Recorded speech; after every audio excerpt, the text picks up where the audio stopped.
Mobile की जो generation होता है, जनरेशन का मतलब उसमें जो सुधार होता है उसे को ही हम जी कहते हैं। जी मतलब जनरेशन। अब ये 1G 2G 3G 4G ये सब जो थे सर, ये जनरेशन थे। ये कब आए थे सर? यहाँ पे आप देखेंगे 1G आया था 82 में आया था, ये 1992 में आया था 2G, 2001 में आ गया था आपका 3G, और 2012 में ही आपका 4G आ गया था, लेकिन हम लोग को नहीं मिला था, हम लोग को बाद में मिलना चालू हुआ है। दुनिया यूज कर रही है 5G। अभी हम लोग इंडिया में अभी 5G यूज के लिए नहीं है, अभी ट्रायल चल रहा है, इसको 1 से 2 साल में ये पब्लिक के लिए दे दिया जाएगा। अब इसमें मेन अंतर क्या होते हैं समझिए ध्यान से। 1G जो मोबाइल था उसकी स्पीड बहुत कम थी, लगभग 24 KB का था। सोचिए, एक इमेज अच्छा से नहीं भेज पाएंगे वहां पे। और इसकी मोबाइल जो थी वो उसमें एक तो एंटीना निकला रहता था बहुत बड़ा साइज का, और इसकी सबसे बड़ी खराबी क्या थी, स्पीड कम था, और इससे आप मैसेज नहीं कर सकते हैं, केवल कॉल करेंगे। अतः हम ये कह सकते हैं कि जो 1G टेक्नोलॉजी था वो डिजिटल कुछ लिख नहीं सकता था, ये केवल एनालॉग सिग्नल भेजता था और कॉल कर सकता था। इससे सुधार के हम लोग लेके आए लोग 2G को, और ये 2G 1990 के एक दशक में आया था, और इसकी स्पीड 64 KB पर सेकेंड की थी। तो स्पीड तो बढ़ ही गई, लेकिन उतना भी क्या KB में स्पीड दे रहा है, कौन सा स्पीड है। लेकिन इसकी एक और खासियत क्या हो गई कि ये वॉइस तो करता ही था, इसके साथ साथ यहाँ देखिए मैसेज का साइन है, आप इससे मैसेज भी लिख के भेज सकते थे, हाय हेलो। और याद कीजिए आप वो टाइम जब एक मैसेज करने का 1 रुपया लगा करता था, तो इससे मैसेज भी कर सकते थे। इसके बाद जब आया 3G, तो पहली 3G जो थी वो MB में स्पीड देना चालू किया, और इसका फायदा ये हुआ कि आप बात तो कर सकते हैं, मैसेज भी कर सकते हैं, साथ साथ आप इंटरनेट भी चला सकते थे, गूगल वगैरह सर्च करते थे। नोकिया वाला मोबाइल में पहले जो था टॉर्च और जलता था, उसमें नेट और थोड़े चलता था, इसमें एगो गेम होता था सांपवा वाला, इसे याद होगा आप लोग को। तो यहीं से आपका नेट का काम चालू हुआ, और यहीं से यूट्यूब वगैरह देना चालू कर दिया। लेकिन इसकी खराबी क्या थी, 3G जो था उसमें यूट्यूब चलता था ना, बड़ी बफरिंग करता था, देखते होंगे एक तो गोल गोल घूमते रहता था,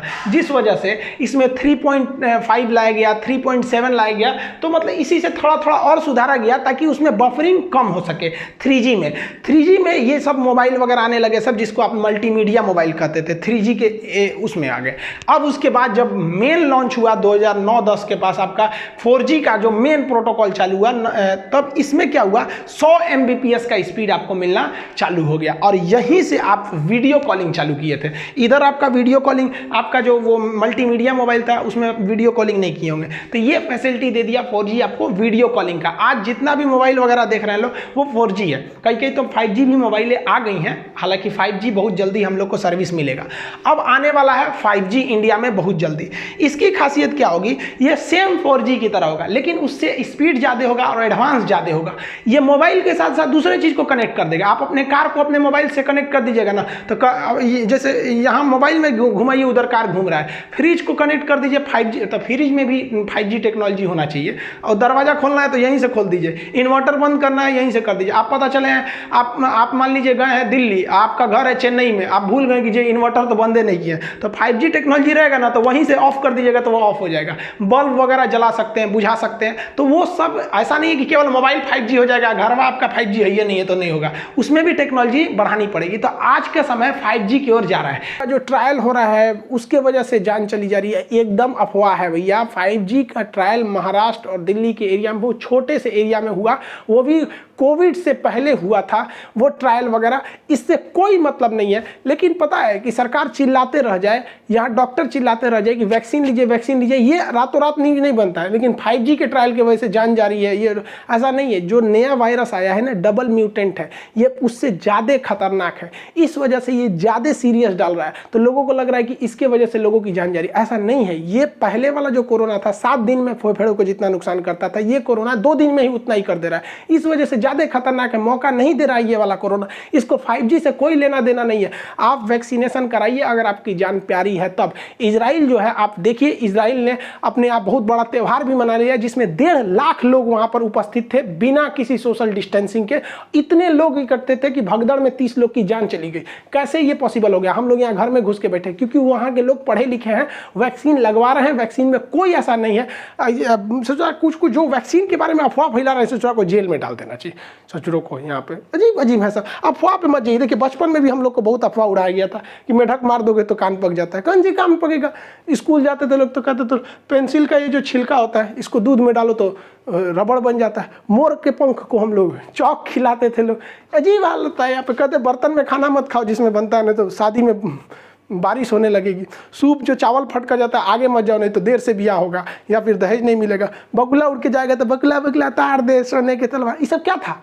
ये सब अफवाहें थी। तो हम हिंदुस्तानियों को बचपन से ही आदत है कि गुल्लर के फूल पड़ जाता है तो कोई चीज़ खत्म नहीं होता है, तो इस अफवाह पे ध्यान नहीं देना चाहिए। वैक्सीन कारगर है। हमारे भाई साहब सीरम इंस्टीट्यूट ऑफ इंडिया जो पुणे में इसका हेडक्वार्टर है, उसके मालिक आधार पूनावाला, इन्होंने भारत छोड़ के लंदन शिफ्ट हो गए कुछ दिन के लिए। रीजन इन्होंने बताया कि कुछ मुख्यमंत्रियों, कुछ बड़े बड़े उद्योगपतियों, अधिकारी तथा बड़े रसूख वाले लोग इनको फ़ोन करके धमकी देते थे, और जिस वजह से ये बहुत ज़्यादा फ्रस्ट्रेशन में थे और ये लंदन शिफ्ट हो गए।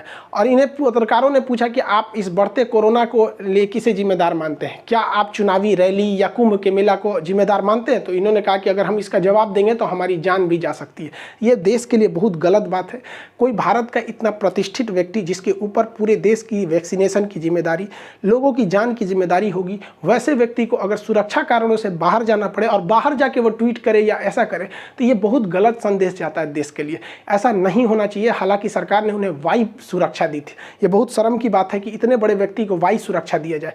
इनके लिए इस देखिए सुरक्षा के लिए ये केवल ये नहीं होता कि उसे जान से खतरा, सुरक्षा एक डिग्निटी, एक स्पेशलिटी को भी दर्शाता है, जो दिखाता है कि देश आपके सम्मान के लिए कितना खड़ा रहता है। आप एक मामूली नेताओं के लिए अगल बगल में बड़े बड़े सिक्योरिटी दे सकते हैं, इतने बड़े लोगों को नहीं दे सकते।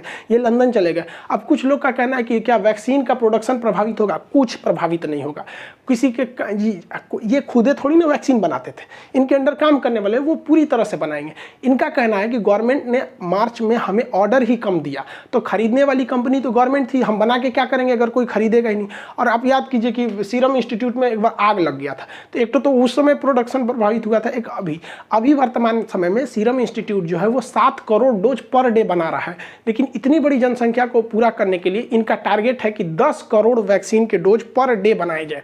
अब 10 करोड़ बनाने में इन्होंने कहा है कि जुलाई तक में ये संभव नहीं है, यानी मई, जून, जुलाई, ये 3 महीने तक पर डे 7 करोड़ ही वैक्सीनेशन के मतलब वैक्सीन उत्पादन हो पाएगा। जुलाई बाद आएगा, इसलिए इस समय थोड़ी सी लेट होगी। हालांकि इन्होंने कहा कि इसका जो बाहर में भी एक प्लांट लगाएंगे सीरम इंस्टीट्यूट का, जिससे कि मतलब वैक्सीन और भी डोज बनाए जा सके। हालांकि भारत सरकार इनके संपर्क में है, बहुत जल्दी ये भारत में आने वाले हैं। और इंग्लैंड में ये प्लांट नहीं लगाएंगे। भैया आपको लगाना भी है तो फ्रांस में लगाइए ना, इंग्लैंड में लगा के क्या फ़ायदा है? क्योंकि इंग्लैंड में लगाएंगे तो इंग्लैंड तो यूरोपीय यूनियन के बाहर है, यूरोपीय यूनियन के 2 देश बाहर है, उसको यूरोपीय यूनियन के अंदर बेचने के लिए फिर नए टैक्सेशन कानून लाना पड़ता है। और अगर वही फ्रांस में लगा देते हैं तो पूरा यूरोपीय यूनियन फ्रांस भी उसी का हिस्सा है। हालांकि ये भारत में ही लगाएंगे, देखिए आगे क्या होता है। हालांकि भारत सरकार इन्हें आश्वासन दी है सुरक्षा के लिए।